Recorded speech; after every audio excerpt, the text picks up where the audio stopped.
Okay, so now that we've been basically released into Sword Valley, we pretty much have maybe not free reign, but reign to explore, basically, because that's pretty much all we're going to be doing for quite a while. There are a few objectives that we can and should and sometimes even have to complete in order to progress through the area, that I'll be covering, of course, as well as a few side quests, actually, surprisingly enough, that I'm actually going to be covering as we go along, because it's easier to do so.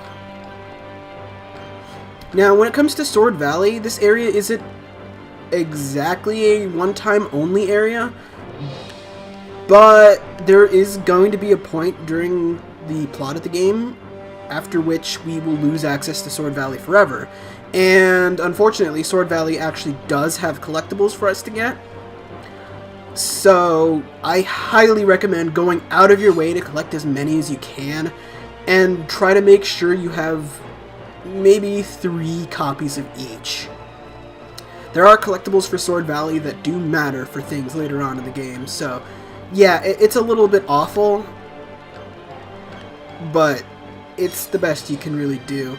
I don't think you're ever completely screwed out of getting them if you do Colony 6 as well, but I do think that if you don't go out of your way for them, you'll just make your life really miserable in the end game, so you just collect as many as you can. Just trust me on that one. Also here in Sword Valley, obviously, just about everything we fight is going to be a Mechon enemy, which is why they gave you anti-Mechon weaponry, so that you don't have to worry about enchanting constantly. Fortunately, Shulk's auto attack gauge, or talent arc gauge, fills kind of quickly, so you don't really have to worry about it, but it would be helpful to just keep that in mind.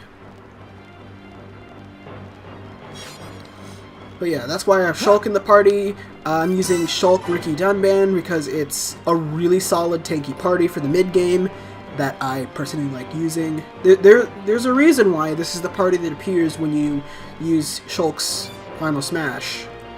It's a really well-balanced party. Anyway, we got our first landmark over here. You can press this gate lock release to open up the gate. You basically, the way Sword Valley works is that there are fortresses like these dotting the area, and you kind of have to like release the gates in order to open them, basically. It won't ever... I don't think it'll ever be as easy as just doing what we just did there, honestly, but there you go. So yeah, it's a little bit dickish how they do that collectible thing in this area. There's a Collectopedia page for Sword Valley as well that you have to be aware of, so yeah, it's all a bit unfortunate, but that's how the cookie crumbles.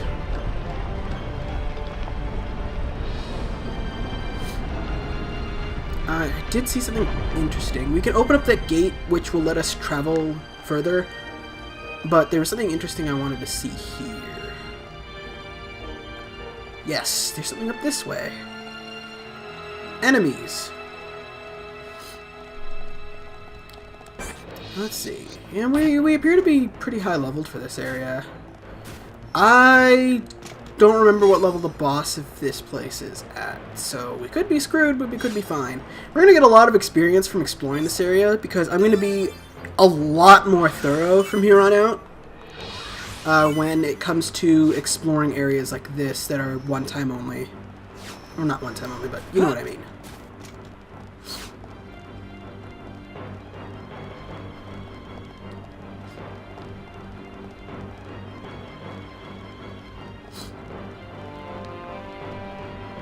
So yeah, I mean, I kind of have to be really thorough about it. Okay, so yeah, you don't have to open up the gate like that, because you can just kind of bypass it by climbing up here, but opening up the gate makes travel a little bit easier. And generally speaking, there are like 2 ways to go about exploring Sword Valley. You can either take the low road or the high road. If you take the low road, you'll end up fighting these M104 fortress units a lot.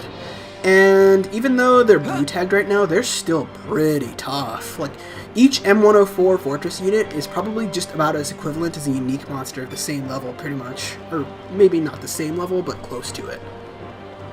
The point here being that they're tough. Really tough.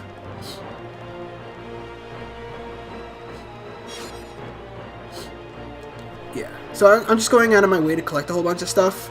I'm gonna probably look up in post and flash up on screen the most important collectibles to look out for, because these are the ones that are like required for Colony 6, because I'm pretty sure there's at least one Sword Valley collectible required for Colony 6.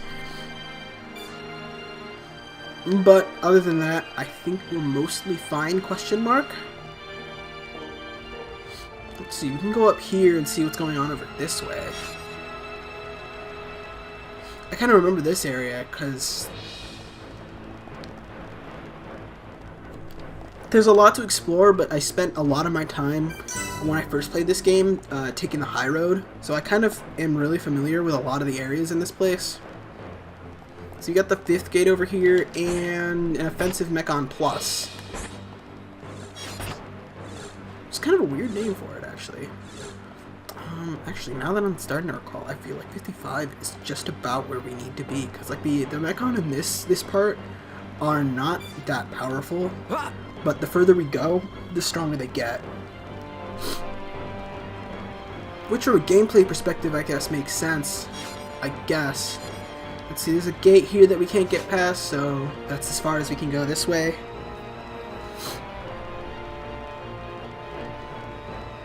We could probably go down and open up the 5th level gate if we wanted to. There doesn't seem to be a way to open it from this side. I'm not too concerned about opening the gates unless I like find them as I go, kind of.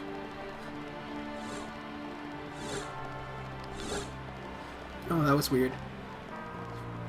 Like I clipped into the hitbox of that flying enemy, which is a little weird because it was flying well above me, but hitboxes in this game are mad disjointed.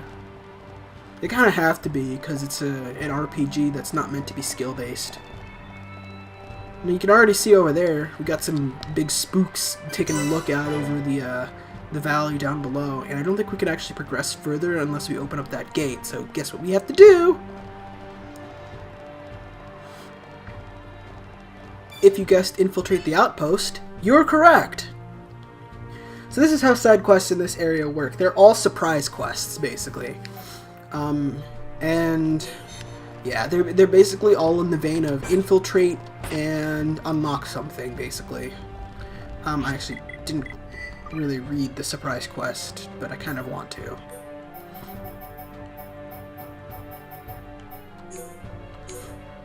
Let's see, yeah, we just got to defeat Prudent Person, a unique monster, basically. So yeah, they're pretty neat, and since I want to go after side quests in this game, I kind of want to do them all, and it's really easy to do them all if you just do them now as opposed to waiting for later. So yeah. Obviously, if you're lower level than I am, you have to basically fight your way through this area, which, yeah, it can get a little old. You'll be fighting tons and tons of battles, but, well, sometimes you just gotta fight. I know I've been avoiding a lot of enemies as we've gone through this Let's Play, but yeah, sometimes you gotta fight. So there's Prudent Person. We're just gonna... The enemy's weak, but don't drop your guard. Okay, so I need to sauce up a little bit. I don't have time for small fry. And there we go. I'm with that man. Okay, guys. Now we're pulling together. Alright. So basically my strategy for Sword Valley when it comes to playing a Shulk is to just maintain my auto attack, or my chain attack gauge, or my talent art gauge even. And once I have that built up, then I start using my arts. But it's like really critical to all of my strategies to just make sure I have my arts gauge filled up. At this point, you shouldn't be worried too much about filling up the talent gauge, or no, the party gauge very much, because it's really easy to get bonus effects on enemies now. So you should be able to build it up pretty quickly. Here we go. So yeah, that one was easy. Black tagged enemies are not difficult at all to deal with, so we pretty much swept through them right there. I love that so much. How, like, if you're so much stronger than an enemy, the game is just like, yeah, okay, you're probably gonna win, so we'll just make them weaker so it's easier for you to win, but you get less rewards because it wasn't challenging. I do like that system a lot.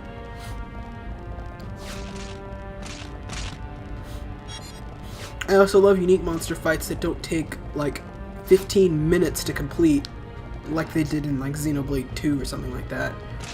Because of the HP boatloads enemies had, even. But yeah, so that's the first of such surprise quests that we've gotten. We'll be getting many more as we go along. They basically appear every time you approach a larger fortress or outpost like this.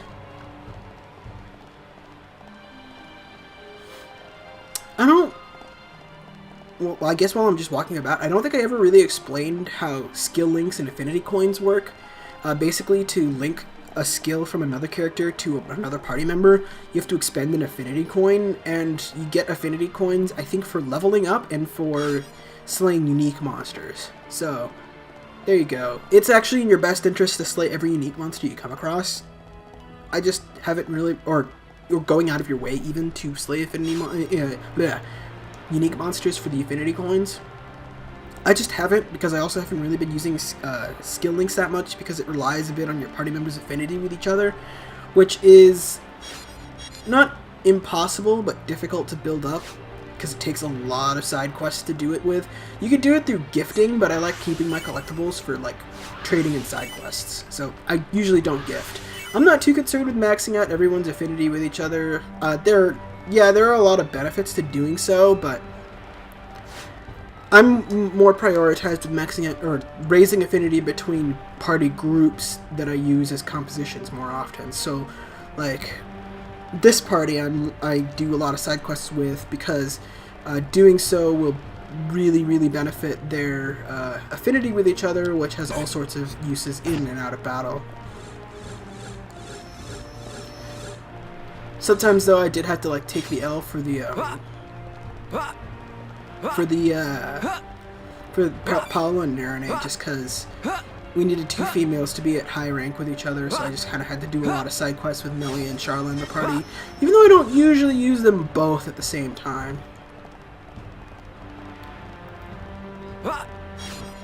Yeah, normally my party compositions at this point in the game are Melia, Ricky, and one of the other tanks, or Shulk, Ricky, Dunban, or Shulk, Ryan, Charla. Those, basically.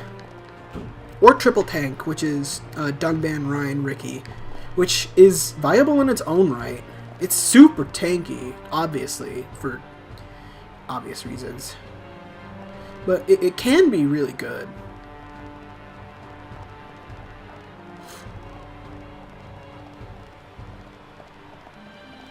The only thing about triple tanking is, at this point in the game, Ryan is actually a little bit better on DPS with heavy armor than he is as tanking.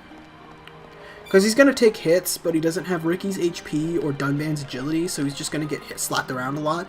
So it's really better for him to just spam arts and DPS instead of actively trying to tank. Rage is still useful if you want to try and tank with him, though. Unfortunately, we don't have access to really good heavy armor with slots yet, because the game isn't quite that generous. So we've got an Ether River over here. Just like with other Ether Rivers in the game, this will damage you over time. Very caustic, very painful. Not the best to stick around with. Got the Ether Storage area over here, which I think is actually the way forward. Oops. Yep. I'm actually gonna backtrack a little bit and see what's on. Actually, I feel like that's just a sealed gate, isn't it?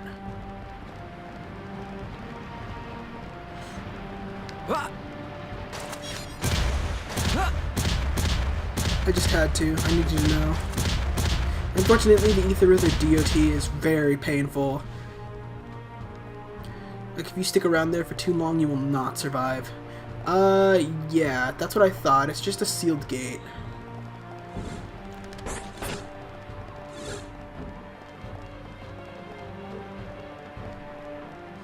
And we can't even high road it beyond here. And this pathway will just take us back to where we were going anyway, so I'm actually going to go back for the high road. I'll just cut out. I just needed to know what was going on over there. Okay, I'm back. Time to explore this area now. See, we're coming across, yep, there's another big fortress over there that we're probably going to have to clear, well, not clear out, but clear up a little bit. I think we're starting to get to the area of the level 50s. I seem to remember there being something down in the pit there that is around level 50 or so. That's what I seem to recall anyway.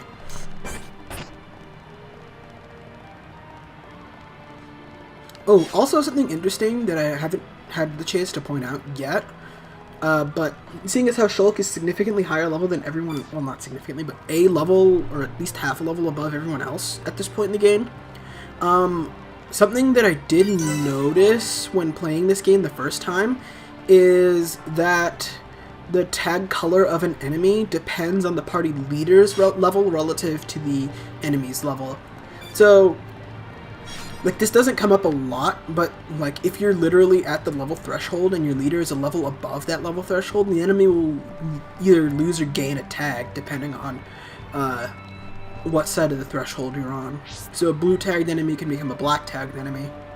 I also noticed that the tags are really dynamic, and, meaning that if your tag changes during a battle against a group of enemies, like if your level changes, then there's a chance that if you go above a certain threshold, the tag color of an enemy you're fighting in that battle will change as well. So it's interesting to see how that interacts with. I did notice that the first time I'm playing through. So yeah. Again, I don't think it's ever gonna happen in this playthrough because I only noticed it like really late into the game, and only because I just happened to get like above a certain level at that point. But I think with how we've been progressing so far, I don't think that's going to happen again. But weirder stuff's happened to me before.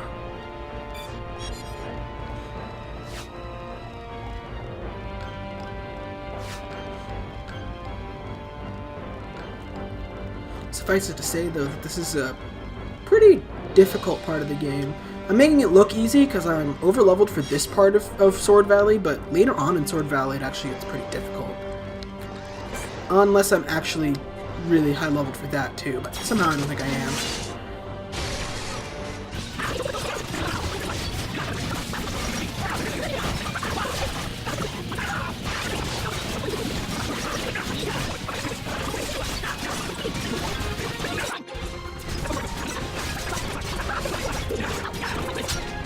I guess that's something else that I didn't really mention, but now would be a really good time to.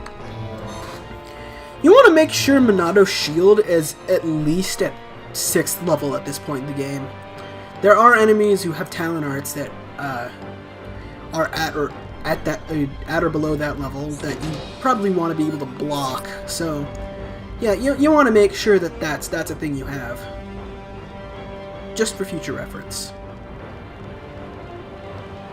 Let's see. So now we have a bit of an option about where to go next. The game wants us to head south, but there is something to explore over to the north right now, including defective eye posts that I don't really want to fight right now, so I'm just going to avoid. We are coming up on time here in the episode, so I kind of want to cut it off soon. But up north we actually opened up a gate for because we cleared the control base, so I want to take a look at that even though we should be going south right now. I also want to take a look at what's going on over here, but that's probably going to have to wait till the next episode.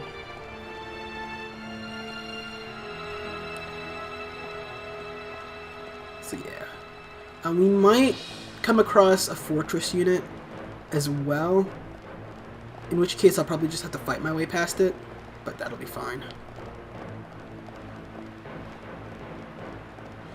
Fortress units are difficult, because, again, enemies in this game, the bigger they are, the harder they are.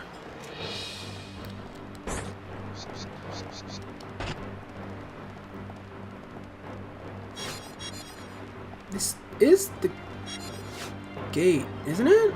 Or am I thinking of an area... or am I thinking of even further north, and I'm just really mistaken right now? I'm not saying I can't be, because I definitely could be. Alright, so we've got... okay, it was just a secret area that's over this way. Well, not just a secret area, but you know. I don't think there's anything beyond this point. I don't think I can get past him without a wound, can I? Maybe the stuff down? I don't know, maybe I can. Or maybe I could just fall. Now I'm really curious.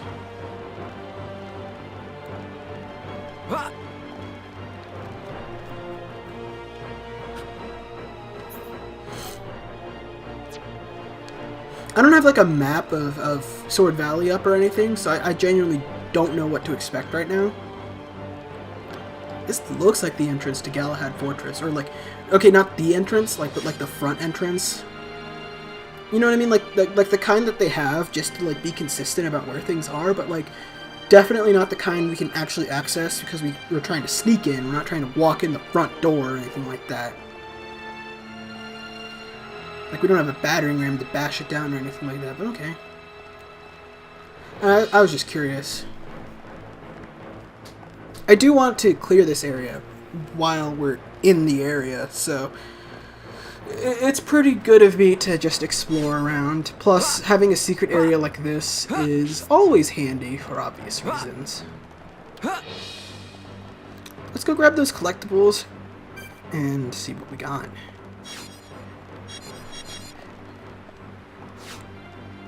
Getting a ton of Jujube Silvers. I keep on seeing that.